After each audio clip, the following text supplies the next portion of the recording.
Welcome back, friends! It's a joy to share this space with you today. Take a moment to remember the last time a feeling truly took hold of you, where a time a single question echoed in your mind long after the room went silent. You might have wondered, what is actually true? What does it mean to live well? These questions aren't new, they are ancient. Today, we travel back to a city by the sea to meet a man whose answers still shape our world. This is the story of Plato, a journey of loss, discovery, and the quiet power of a persistent mind. If you're joining us for the first time, welcome to This is your sanctuary for learning English through calm, beautiful narratives. Every word is a step forward on your path. If this resonates with you, please subscribe and share your thoughts in the comments. It truly means the world to us. Over 2,000 years ago, in the heart of ancient Greece, a boy was born who would redefine the human mind. His name was Plato. Born around 428 BC into a family of immense influence, descended from kings and connected to the city's most powerful leaders, Plato's life was one of endless possibility. He grew up in a beautiful home, studied under the finest teachers, and mastered music and poetry. He was even a champion wrestler, known for his broad, powerful frame. In fact, Plato likely came from a Greek word meaning wide. In those days, everyone expected Plato to become a titan of politics. For a while, he believed it too. He wanted to shape the future of Athens, a city that was as noisy as it was beautiful. In the open squares, the agora, people didn't just shop, they debated. They shouted questions that moved the world. What is justice? What is beauty? As a young man, Plato walked these streets and listened. Slowly, he began to realize there was a world much deeper than the pursuit of power. But the door to that world hadn't opened yet. He hadn't yet met the man or heard the voice that would change everything. So, Plato walked through the streets of Athens, young, curious, and waiting for a journey he hadn't yet named. Then, one day, everything changed. He met a man called Socrates, the old man with bare feet. This meeting wasn't a single lightning bolt. Socrates was simply everywhere in Athens. He was an old man with a weathered face, wearing simple, worn-out clothes and no shoes at all. He didn't have a school, he didn't write books, and he owned almost nothing. But he possessed something far more valuable than gold. He had questions. Everywhere Socrates went, he stopped people, generals, politicians, poets, and merchants alike. He asked them simple, piercing things. What is courage? What is goodness? What do you truly believe and why? Most people thought they had the answers ready, but with patience and a gentle touch, Socrates showed them that they actually didn't. This was his true gift. He didn't teach by lecturing, he taught by asking. He didn't give people answers, he opened their minds by finding the right questions. When Plato first heard Socrates speak, something shifted deep inside him. It wasn't a loud or sudden change, it was quiet, like a door opening slowly in a dark room, letting in the first sliver of light. For the first time, Plato felt he was hearing something real. He stopped dreaming of politics and power. Instead, he began to follow Socrates. Every day he walked beside this strange old man, listening intently and learning not just with his mind, but with his heart. The more he listened, the more he realized the world had two sides. There was the visible world, the streets, the marble buildings, the faces of the crowd. And then there was a deeper world, one you could only reach by thinking deeply and asking the right questions. This idea that a deeper truth hides behind everything we see became the bedrock of Plato's life. But before he could fully grasp it, tragedy struck. In the year 399 BC, something happened that would break his heart and change his path forever. Before the time of Christ, the people of Athens made a grave and unforgettable decision. They brought Socrates to trial. The leaders of the city accused him of corrupting the minds of the young and of failing to honor the gods of Athens. It was a serious charge, one that carried the weight of life and death. Plato was there, standing among the crowd in the courtroom. He watched with a heavy heart as his teacher faced the judges. Socrates stood calmly. There was no fear in his voice, no attempt to escape his fate. He did not beg for mercy, nor did he pretend to be anything other than what he was. Instead, he spoke with honesty and quiet courage. And he told them something simple, yet powerful.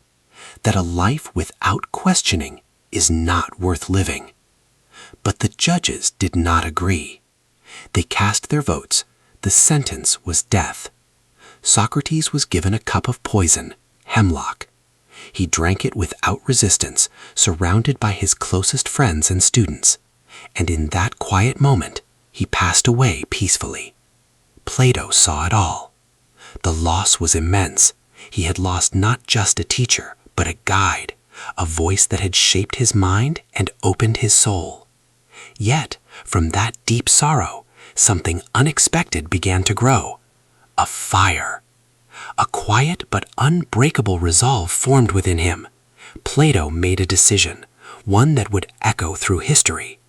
He would not allow Socrates to be forgotten. He would not let his teacher's words fade into silence.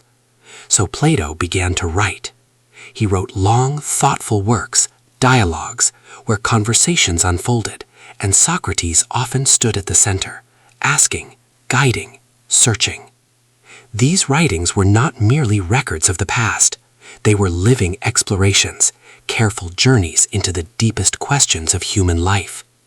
What is truth? What is justice? How should we live together? Through his writing, Plato kept Socrates alive, and through that same process, he discovered his own voice. But his journey was far from over. In many ways, it was only just beginning. After the death of Socrates, Plato left Athens. The city no longer felt like home. He traveled far, from Egypt to Italy and to the island of Sicily. He learned from mathematicians and wise thinkers. He observed different societies, different systems of rule.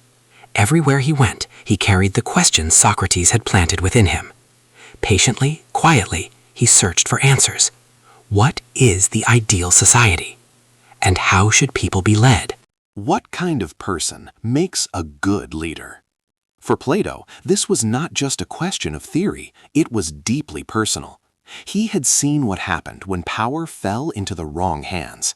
He had watched injustice rise and truth be ignored, and so he wanted to understand, truly understand, how a better world could be built. After many years of travel, learning, and reflection, Plato returned to Athens. He was no longer the young man who once wandered its streets. He had grown into a thinker, full of purpose and vision. And around 387 BC, he did something remarkable. He founded a school. He called it the Academy. It was set in a quiet garden at the edge of the city, a peaceful place where ideas could grow. But this was no ordinary school. It was not a place where students simply listened. It was a place to think together, to question together, to discover together. There they studied mathematics, philosophy, science, and politics. In many ways, it became the first university of the Western world. At the center of it all was Plato himself, teaching, writing, asking questions, and shaping ideas with patience and care. Among the students who came to learn was a young man from northern Greece. His name was Aristotle. He was curious, brilliant, and eager to understand the world. He studied with Plato for nearly 20 years, and one day he too would go on to change history. But that is a story for another time. What matters now is this. Plato had created something lasting, a place and a way of thinking that the world would never forget. But the heart of Plato's teachings was a powerful idea. The world we see with our eyes is not the true world. It is only a shadow. The real world, the world of truth, beauty, and goodness, exists beyond what we can see. It can only be reached through careful thought and deep understanding. To explain this, Plato told a story that is still remembered today, the allegory of the cave. He asked us to imagine a group of people sitting deep inside a dark cave. They are chained, unable to turn their heads, forced to look only at a wall in front of them. Behind them, a fire burns. Between the fire and the prisoners, objects move, casting shadows on the wall. The prisoners see only those shadows, and because they have never seen anything else, they believe the shadows are reality. But imagine that one prisoner is freed. Slowly he turns. He sees the fire. He walks forward, step by step, until he leaves the cave and enters the sunlight. For the first time, he sees the real world. And in that moment, he understands the shadows were never real. This story is still taught all over the world today, because it speaks to something deeply human, the the desire to understand, to see clearly, to move from confusion into truth. Plato believed this was not just possible. He believed it was the purpose of life itself, that every person, through learning, thinking, and asking honest questions, could move closer to the light. Plato lived a long life devoted to thought, teaching, and discovery. He died around 348 BC at nearly 80 years old, but his ideas did not fade. His writings are still read across the world. His thoughts on truth, justice, beauty, the soul, and the ideal society continue to shape the way we think, the way we learn, and the questions we ask. In many ways, he gave humanity a language for its deepest thoughts. And even today, when you pause and ask yourself a difficult question, why is this right? What do I truly believe? What kind of person do I want to become? You are walking quietly in the footsteps of Plato.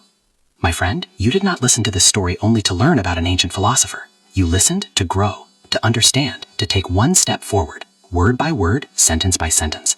And that desire, the desire to learn, to question, to see more clearly, is exactly what Plato spent his life celebrating. It is not small. It is one of the most human things there is. If this story stayed with you, if it helped you learn even one new word or feel even one new idea, I would love to hear from you. Leave a comment. Share what you discovered or which moment touched you the most. And if you'd like to continue this journey with more calm, beautiful stories in simple English, then subscribe to Storyline English and come back again, because every story here is a door.